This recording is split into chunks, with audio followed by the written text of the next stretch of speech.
Lekin bu kunlar haqida orzu qilgansiz-ku, to'g'rimi? To'g'ri. Farzand shu kutish jarayoni bo'ldi bizda.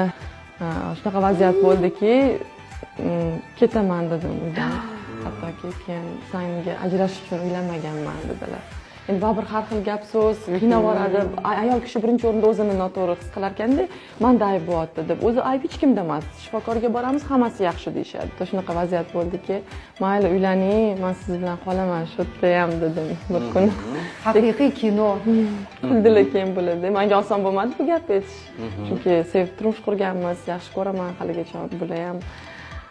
Keyin birdan katta lecheniya boshlab qo'ydik, bir professorni gaplashib, endi o'shanga borib qatnab turgan paytimizda xabardor bo'ldik, 4 haftalik farzand borligi haqida, hattoki lecheniyaga ham ulgurmadik. Shu bilan keyin ultratosh UZIda borganimizda ikkitaligini bilib juda ham xursand bo'lib ketdik.